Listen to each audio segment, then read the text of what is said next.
Introduction. Solid-state chemistry is also known as solid bonding. A chemical bond is a net attractive force which holds two particles, atoms, molecules, ions together to form a new solid. These particles bond by electrostatic attraction forces between each other to become more stable. Think about it. If you're not solid, you will be nothing, not even water or cloud. Thanks to solid bonding. Objectives. At the end of this lesson, you'll be able to describe general characteristics of solid state, distinguish between amorphous and crystalline solids, classify crystalline solids on the basis of the nature of binding forces, define crystal lattice and unit cell. Classification of solids. Solids can be classified as crystalline or amorphous on the basis of the nature of order present in the arrangement of their constituent particles. Crystalline solids are anisotropic in nature. Anisotropy in nature is due to different nature of particles along different directions. Amorphous solids. Amorphous solids are also called as pseudosolids or supercooled liquids due to their very slow tendency to flow. Examples. 1. Glass panes fixed to windows or doors of old buildings are invariably found to be slightly thicker at the bottom than at the top because of the glass flows down very slowly and make the bottom portion slightly thicker. 2. Amorphous silicon is one of the best photovoltaic materials available for conversion of sunlight into electricity. Difference between crystalline and amorphous solids. Classification of crystalline solids. Crystalline solids can be classified on the basis of nature of intermolecular forces operating in them into four categories like molecular, ionic, metallic, and covalent solids.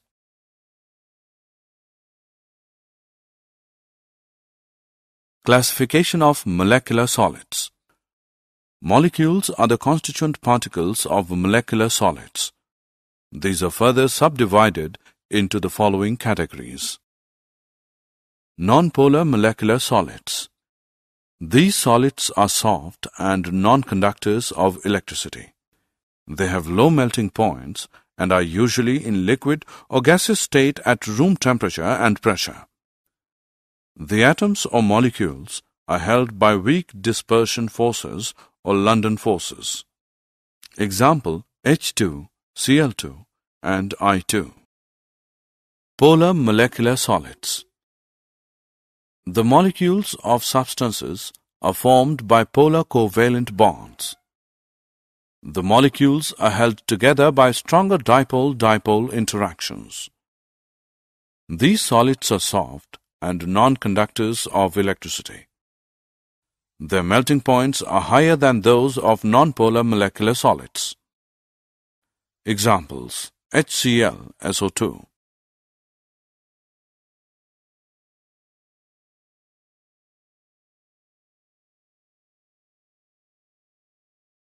Hydrogen-bonded molecular solids. The molecules contain polar covalent bonds between H and F, O or N atoms. They are non-conductors of electricity. They are volatile liquids or soft solids under room temperature and pressure. Example, H2O, ice. Ionic solids. Ions are the constituent particles of ionic solids. They are formed by the three-dimensional arrangements of cations and anions bound by strong Coulombic electrostatic forces. These are hard and brittle in nature. They have high melting and boiling points. They are electrical insulators in the solid state. They conduct electricity in molten state or when dissolved in water. Metallic solids. Metals are orderly collection of positive ions surrounded by and held together by a sea of free electrons. These electrons are mobile and are evenly spread out throughout the crystal. These free and mobile electrons are responsible for high electrical and thermal conductivity of metals.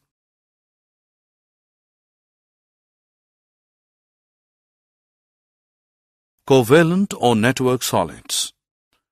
Covalent bonds are strong and directional in nature, therefore atoms are held very strongly at their positions. Such solids are very hard and brittle. They have extremely high melting points and may even decompose before melting. They are insulators and do not conduct electricity. Examples: diamond, silicon carbide. In graphite, carbon atoms are arranged in different layers, and each atom is covalently bonded to 3 of its neighboring atoms in the same layer, which can slide one over the other. This makes graphite a soft solid and a good solid lubricant. Crystal lattices and unit cells. A regular 3-dimensional arrangement of points in space is called a crystal lattice. Unit cell is the smallest portion of a crystal lattice, which, when repeated in different directions, generates the entire lattice. A unit cell is characterized by 1. Its dimensions along the 3 edges A, B, and C. These edges may or may not be mutually perpendicular. 2. Angles between the edges, alpha between B and C, beta between A and C, and gamma between A and B. Thus, a unit cell is characterized by 6 parameters A, B, C, alpha, beta, and gamma. Primitive and centered unit cells. Unit cells can be broadly divided into 2 categories: primitive and centered unit cells.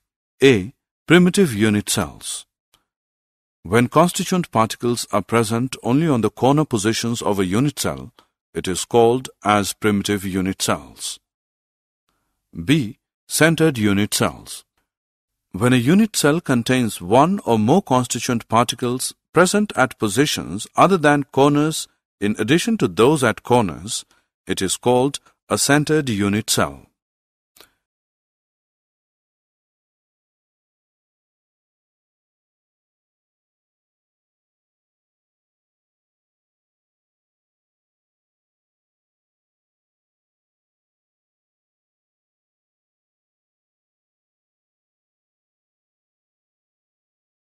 Centered unit cells are of 3 types. 1. Body-centered unit cells.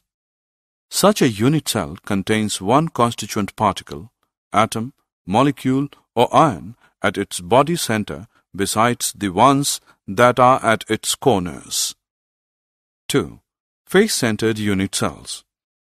Such a unit cell contains 1 constituent particle present at the center of each face besides the ones that are at its corners. 3. End-centered unit cells. In such a unit cell, 1 constituent particle is present at the center of any 2 opposite faces besides the ones present at its corners. Did you know? Additionally, cubic lattice structures allow slippage to occur more easily than non-cubic lattices. This is because their symmetry provides closely packed planes in several directions. A face-centered cubic crystal structure will exhibit more ductility, deform more readily under load before breaking than a body-centered cubic structure.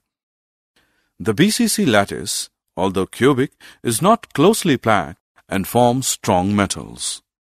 Alpha iron and tungsten have the BCC form.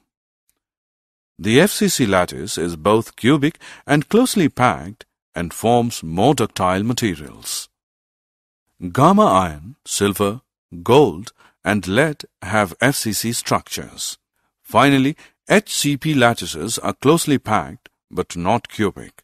HCP metals like cobalt and zinc are not as ductile as the FCC metals. Summary. Let us summarize what we have learned.